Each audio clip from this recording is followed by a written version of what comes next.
Under the chandeliers of Harrington Tower, CEO Rosalind Harrington humiliated a janitor for scuffing her pristine marble, calling him background noise.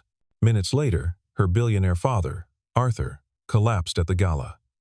The janitor, Henry Collins, vaulted the barrier, delivered crisp chest compressions, and improvised an airway using a pen. In the ambulance corridor, Arthur's fading voice stunned her. "He saved my life once. Long before you were born." The floor's reflection shattered. So did Rosalind's certainty about status, debt, and who truly built their empire. Everything changed tonight. If the man you despised carried your family's secret salvation, how far would you go to make it right? The morning light cut through Harrington Tower like a blade. 33 floors of steel and glass, each one a testament to precision. On the ground level, marble stretched across the lobby in flawless sheets polished so thoroughly that visitors could see their own faces looking back at them. Rosalind Harrington believed in reflections. She believed in what could be seen, measured, and quantified. At 33, she had transformed her father's empire from a respectable mining company into a global force in sustainable infrastructure. The numbers never lied. The balance sheets were immaculate. Everything in her world had a place, a function, a value. She stepped through the lobby, heels clicking a rhythm that made assistants straighten their spines. They called her the Ice Queen behind closed doors, and she wore the title with pride. Emotion was noise. Sentiment was weakness. She had learned this early, watching competitors crumble because they let feelings cloud judgment. Her father, Arthur, had built Harrington Global with his bare hands and an engineer's mind. She would elevate it with strategy and steel. Near the marble columns, a figure moved with quiet efficiency. Henry Collins pushed a wide mop across the floor, his movements methodical and unhurried. He was tall, broad-shouldered, with the kind of presence that should command attention but somehow managed to blend into the background. His uniform was clean, his posture straight, and his face carried an expression of calm that bordered on indifference. He had worked in Harrington Tower for 3 years, arriving before dawn and leaving after dusk, a ghost in plain sight. Rosalind's gaze fell on a faint streak across the marble. A shoe print, barely visible, but undeniably there. Her jaw tightened. She changed direction, her path intersecting with Henry's. "You missed a spot," she said, her voice carrying the cold precision of someone who expected perfection. Henry paused, glancing at the floor. "I'll get it." "You'll get it? This floor costs more per square foot than most people's homes. Try not to ruin the reflection of my success." For a moment, something flickered in Henry's eyes. Not anger, but something older, quieter.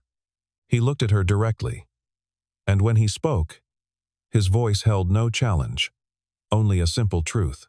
"Sometimes reflections lie." Rosalind blinked. The comment hung in the air like smoke. She opened her mouth to respond, but Henry had already moved on, the mop swishing softly across the marble. She felt a strange irritation, not at his insubordinance, he hadn't been insubordinate, but at the calm certainty with which he had spoken. As if he knew something she didn't. Upstairs, in her corner office with floor-to-ceiling windows, Rosalind settled into the rhythm of command. Farah Vivian, her chief operating officer, sat across from her, tablet in hand, running through quarterly projections with the efficiency of a surgeon. "Revenue is up 12%, Farah said, her tone clipped. "But we're overspending on facilities maintenance. I recommend cutting non-essential personnel. Janitorial. Mostly. We can contract out at half the cost." Rosalind made a note. Numbers were simple. People were expensive. The gala, celebrating 40 years of Harrington Global, was 2 days away. Every detail had to be perfect. Press, investors, competitors. Everyone would be watching. She needed the world to see strength, not sentiment. "Make the cuts after the gala," Rosalind said. "I want the building spotless for the event." In the building's Hall of Honor, a long corridor lined with photographs documenting the company's history, Henry stood before a black and white image from 1988. The photo showed a younger Arthur Harrington, dirt-streaked and exhausted, standing beside a group of rescue workers in hard hats and canvas jackets, Behind them, the skeletal frame of a collapsed mine shaft jutted into the sky like broken teeth. George Morton, the head of security, approached slowly. He was a man in his 60s, with the careful gait of someone who had seen too much and learned when to speak and when to stay silent. "You knew him, didn't you?" George said quietly, nodding toward the photo. Henry said nothing. His gaze remained fixed on the image, on the faces of men who had risked everything in the dark. "Thought so," George continued. "I was new here back then, but I remember the stories." Arthur never forgot what happened at that mine. Henry turned and walked away without a word. George watched him go, a knowing sadness in his eyes. That evening, Rosalind reviewed the seating chart for the gala. She had placed Arthur at the center table, surrounded by board members and key investors. She wanted him visible, strong a reminder that the Harrington name meant endurance. But when she called him to confirm, his voice sounded tired. "I'll be there, Rosalind," Arthur said. "But don't make a fuss. It's your night, Dad." 40 years, 40 years, he echoed, and there was something wistful in his tone. Funny how time changes what matters. Before she could ask what he meant, he hung up. The night of the gala arrived with the sharp brilliance of a blade. Harrington Tower's ballroom had been transformed into a cathedral of light and glass. Chandeliers hung like constellations. Tables draped in white silk formed perfect rows. Cameras flashed as guests arrived, executives in tailored suits, philanthropists in glittering gowns, politicians with practiced smiles. Rosalind stood near the entrance, greeting each arrival with the precision of a conductor orchestrating a symphony. Arthur Harrington entered slowly, his steps careful but steady. At 68, he still carried himself with dignity.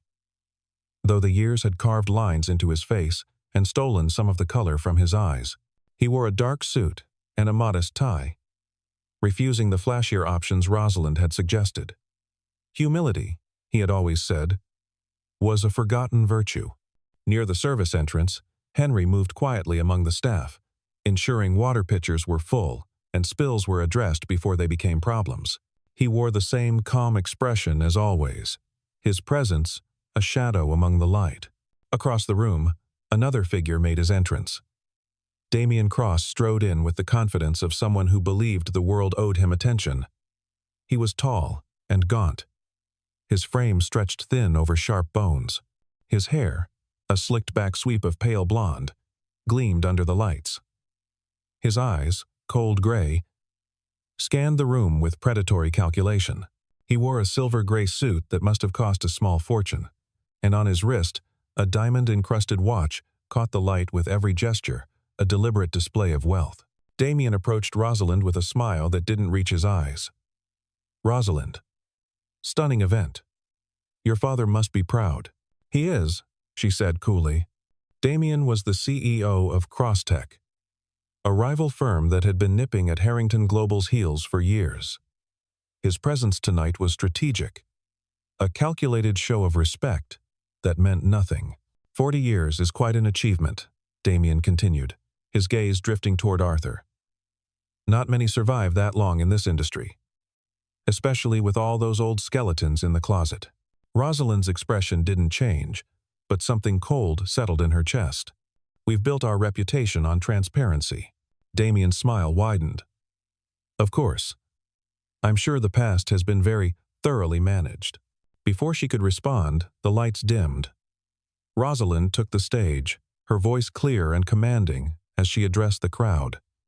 She spoke of vision, innovation, and legacy. She spoke of her father's courage and foresight.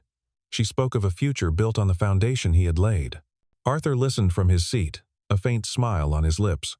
But halfway through Rosalind's speech, his hand moved to his chest. A small gesture, barely noticeable. Then, his breathing grew shallow. The smile faded, and then he collapsed. The sound of his body hitting the floor was like a crack of thunder. Gasps rippled through the room. Rosalind's voice cut off mid-sentence. For a moment, the world froze. Every eye locked on the figure crumpled at the center table. Farah screamed for someone to call an ambulance. Guests surged forward, then hesitated, uncertain. Panic spread like wildfire. Henry moved. He didn't think. didn't hesitate. He vaulted the low barrier, separating the service area from the main floor. His long strides, closing the distance in seconds. He dropped to his knees beside Arthur, fingers already checking for a pulse. "Someone clear this space," Henry said, his voice calm but commanding.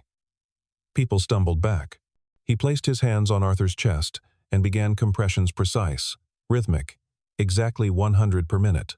His movements were practiced, efficient, the muscle memory of someone who had done this before. Arthur's chest rose and fell with each press. Henry checked the airway. Blocked. Without hesitation, he reached for a metal pen on the nearby table, dismantled it with quick fingers, and used the hollow tube to improvise an airway, tilting Arthur's head back, inserting the tube with practiced care, ensuring oxygen could flow. The compressions resumed. Steady. Unrelenting.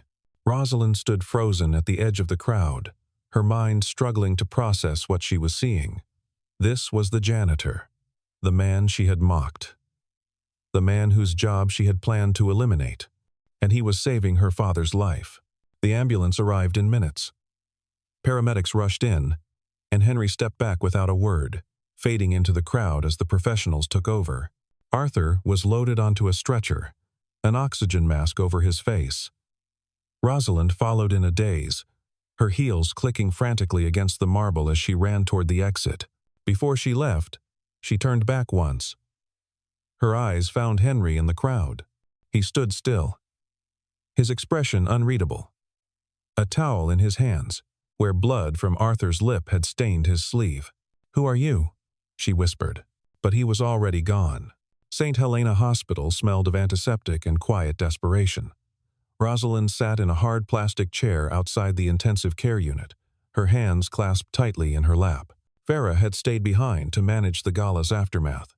George Morton had insisted on accompanying her, his presence solid and reassuring in the sterile hallway. Hours passed. Doctors came and went, their expressions neutral, their words carefully measured.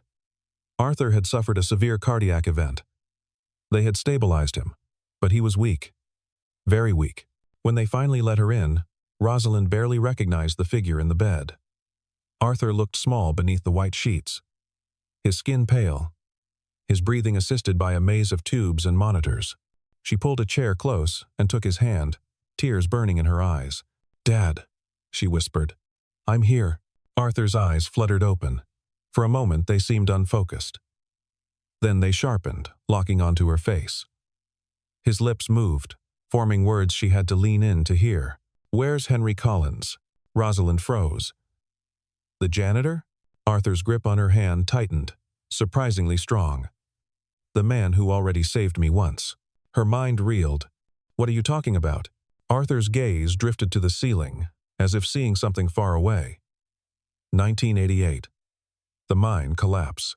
Rosalind remembered the photo in the Hall of Honor. The rescue workers, the broken shaft. "We were inspecting a site in West Virginia," Arthur continued, his voice rasping.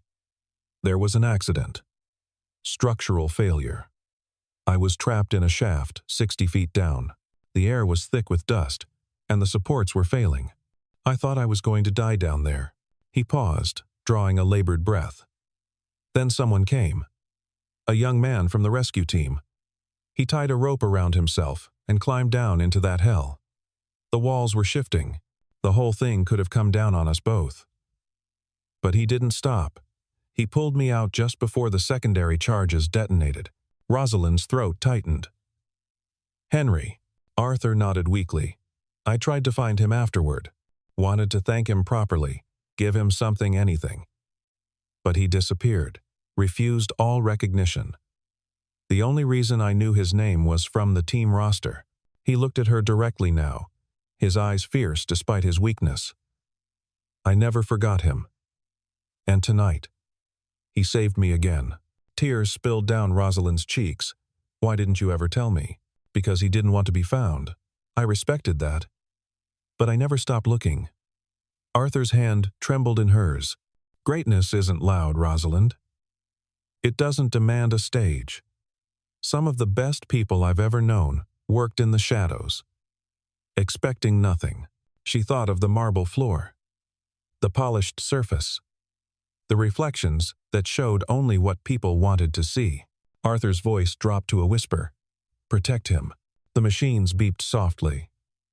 Arthur closed his eyes, exhausted. Rosalind sat in the dim light, her world tilting on its axis. The next morning, Rosalind returned to Harrington Tower with a singular purpose.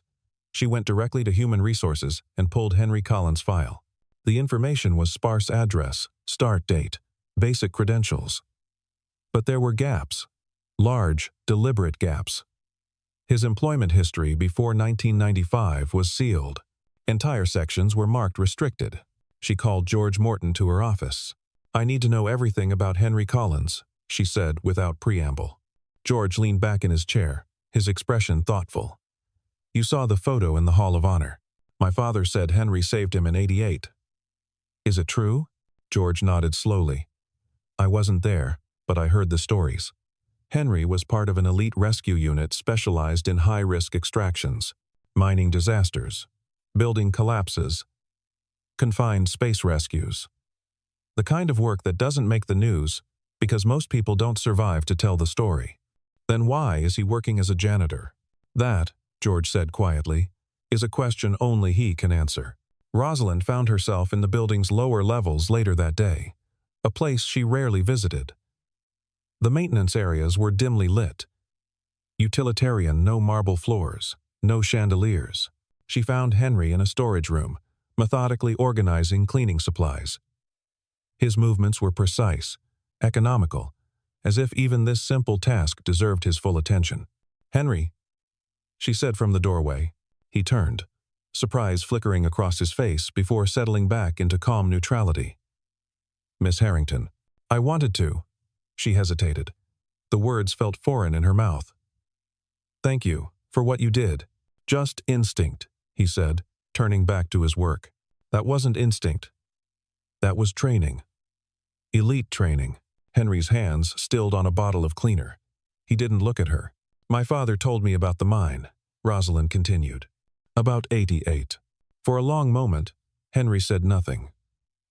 Then he set down the bottle and faced her, his expression guarded. That was a long time ago. He's been looking for you. All these years. I know. Then why? Because some debts don't need to be repaid, Henry said quietly. I did my job. That's all. But you saved his life. So did a dozen other people that day. The crane operator who stopped the load. The medic who stitched him up. The engineer who shored up the tunnel. We all played a part. I don't need a medal for doing what needed to be done. Rosalind studied him, seeing him clearly for the first time. Not background noise. Not a function. A person. A person who had chosen humility over recognition. Service over glory. Why did you stop? She asked. The rescue work. Henry's jaw tightened. There was an accident. 1995. Chemical plant explosion. My team went in to extract trapped workers. The building was unstable, but we thought we had time. He paused, the memory darkening his eyes. We didn't.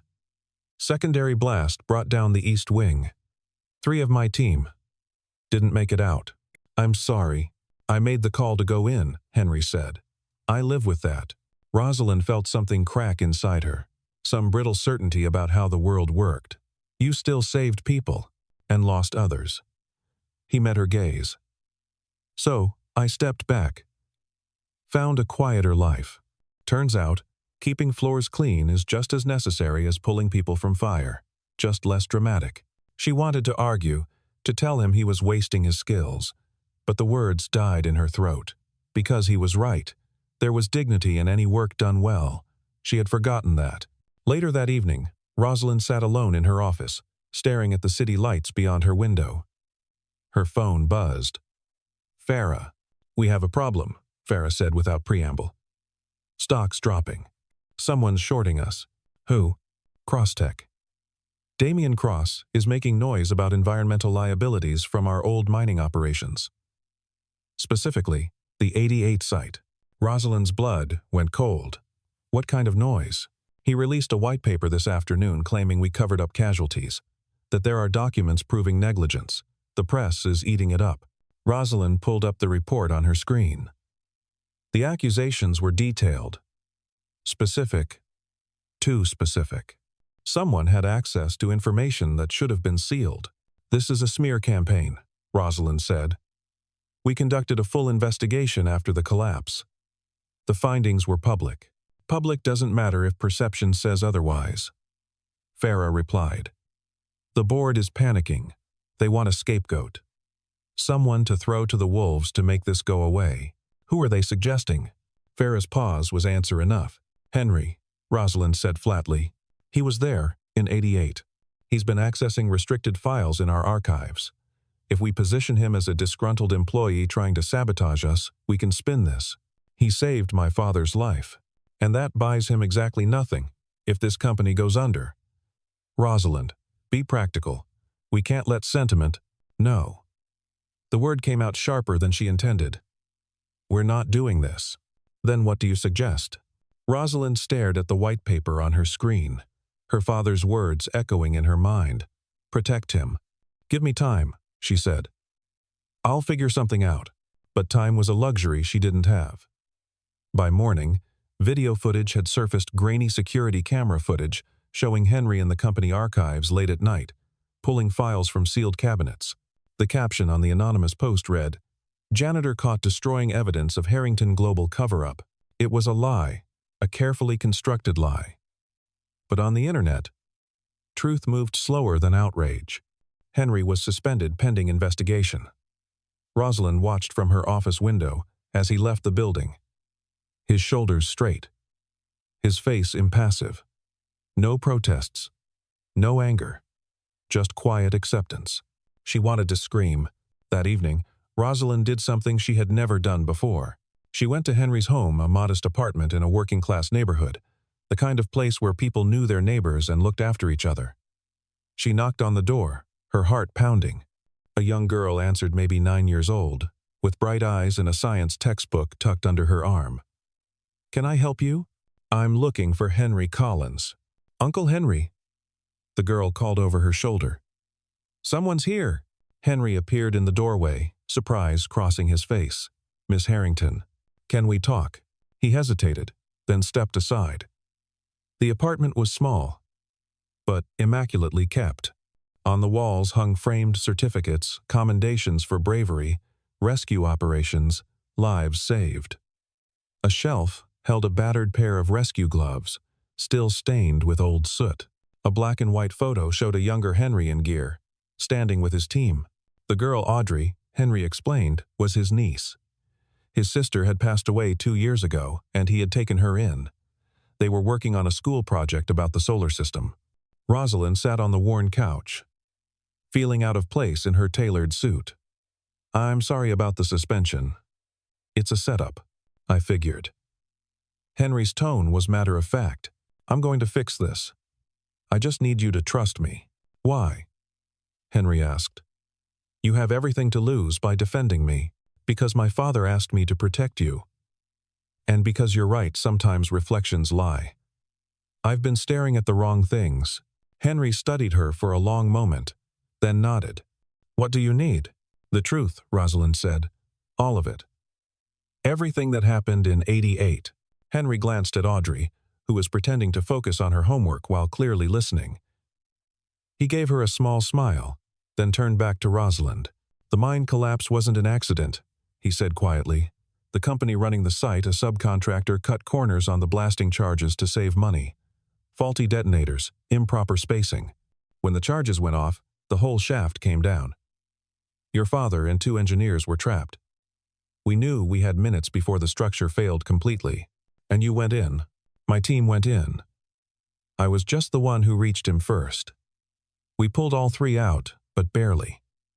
The inquiry afterward found evidence of negligence.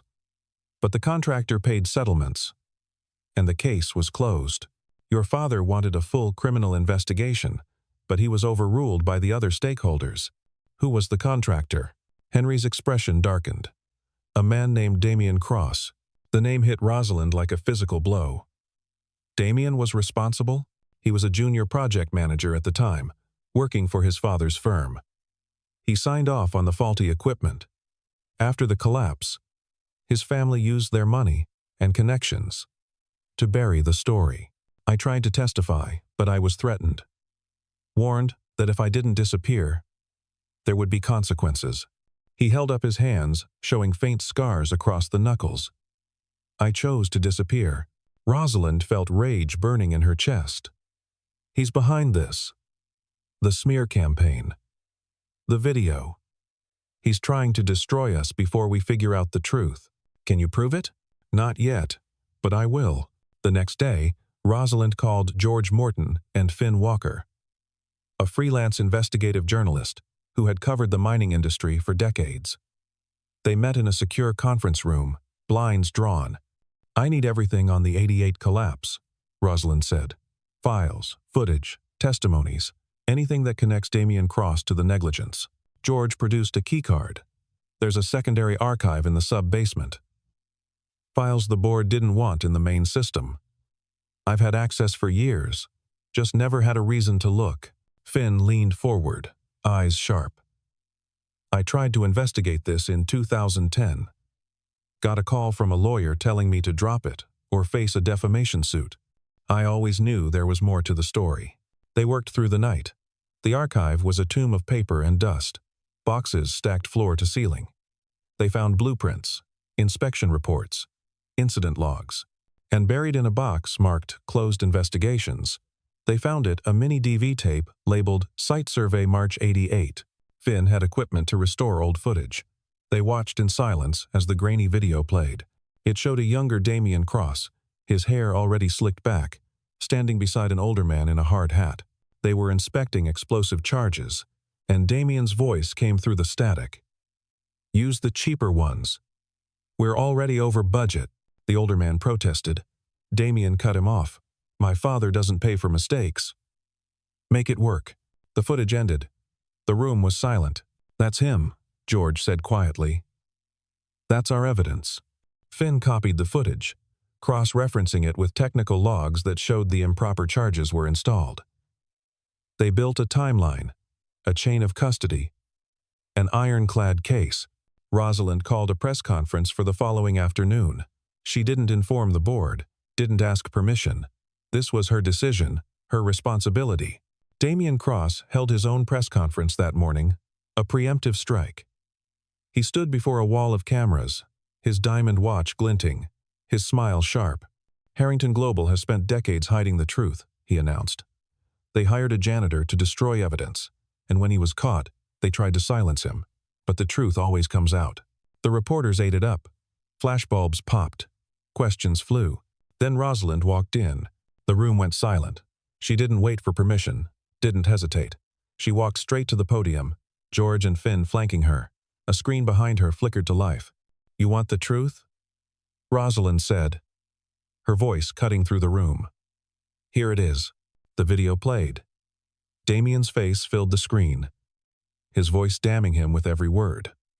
The logs appeared next, showing the timeline of the faulty charges, the collapse, the cover-up. And keep. Finn stepped forward with the chain of custody, verified by independent experts. The man you call background noise, Rosalind said, staring directly at Damien, carried my father from death twice. Once in '88, when your negligence nearly killed him, and again last week, when he saved his life at our gala. Damien's face went white. His mouth opened, but no sound came out. Background noise kept our heartbeat, Rosalind continued. And you? You're just the shine on a lie. Police officers entered the room. Damien's lawyers moved to intercept, but the evidence was overwhelming. The handcuffs clicked shut around his wrists, and the diamond watch on his arm caught the light one last time, a fitting symbol of hollow glamour. Rosalind stepped away from the podium as journalists erupted into chaos. She found Henry at the back of the room, standing quietly near the exit. She crossed to him, took his hand, and raised it above their heads. The cameras turned, the flashes exploded, and for the first time, Henry Collins was seen. Arthur Harrington passed away 3 weeks later, peacefully in his sleep. He left behind a handwritten will that his lawyer read in the privacy of the family estate. In it, he bequeathed a portion of his personal fortune to establish the Harrington Safety Foundation, with Henry Collins named as Honorary Advisor for Ethics and Safety. The Foundation's mission: to ensure that workers in high-risk industries were protected, valued, and remembered. Rosalind stood at her father's grave, holding the old pair of rescue gloves Henry had kept all these years. She placed them beside the white flowers, her voice barely a whisper. "I thought marble made us tall. You proved its hands like yours." Later, at the Foundation's inaugural meeting, Rosalind offered Henry a formal position not as a janitor, but as a director, with full authority over safety protocols and ethical oversight. Henry hesitated, uncomfortable with the title. "I'm just a man with a mop," he said. Rosalind shook her head. "You're a man with a map out of darkness. We need you." He accepted. Farah, humbled by the revelations, proposed a company-wide initiative called Honor the Quiet, a cultural shift to recognize and respect the labor that often went unnoticed. It was a small step, but it was a start. 1 year later, Harrington Tower held a memorial service for Arthur. The Hall of Honor had been redesigned. At its center hung a new photograph, Henry Collins, standing beside Arthur's portrait, wearing no formal suit, just his steady, quiet presence. Below it, the old rescue gloves were preserved in a glass case. Rosalind stood before the gathered crowd and read her father's final message: "Shine with humility." The Foundation had completed reparations for the families affected by the '88 collapse. Finn Walker published a series of articles titled Quiet Heroes, documenting the untold stories of people like Henry, those who saved lives and asked for nothing in return. In a quiet moment after the ceremony, Audrey ran up to Rosalind, clutching a science fair trophy. "Look, I won first place." Rosalind knelt down, smiling. "That's amazing. What was your project?" "Uncle Henry helped me build a model of how rescue teams use physics to save people in collapsed buildings." Rosalind looked up at Henry, who stood nearby, his expression warm. Their eyes met, and in that gaze was respect, gratitude, and the beginnings of something deeper. The marble hallway of Harrington Tower now bore a simple inscription, engraved in small letters near the floor. "Reflections are for floors. Character is for people." Visitors often missed it. But those who looked down, who noticed the small details, found a truth that mattered more than any polished surface. Years from now, when people spoke of Harrington Global, they would remember the gala collapse, the press conference, the fall of Damien Cross. But those who truly understood would remember something simpler: a man who never sought recognition, and a woman who learned that greatness rarely needs a microphone. The chandeliers still hung like constellations. The marble still gleamed. But now, when Rosalind walked those halls, she didn't look at her reflection. She looked at the people who kept the building standing: the cleaners, the security guards, the maintenance workers, the ones who showed up before dawn and left after dark, the quiet foundations of everything that mattered.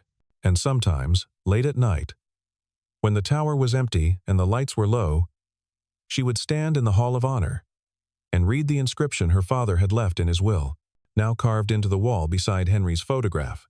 "Luxury is breathing when the smoke is thick. Protect each other." The lights dimmed. The city beyond the windows glowed with 1,000 small lives, each one carrying their own weight, their own dignity, their own quiet heroism. And in that vast constellation of humanity, a single truth remained. Character is built, not in the spotlight, but in the shadows, where no one is watching. Henry Collins had known this all along. Rosalind Harrington had learned it just in time, and in the end, that made all the difference.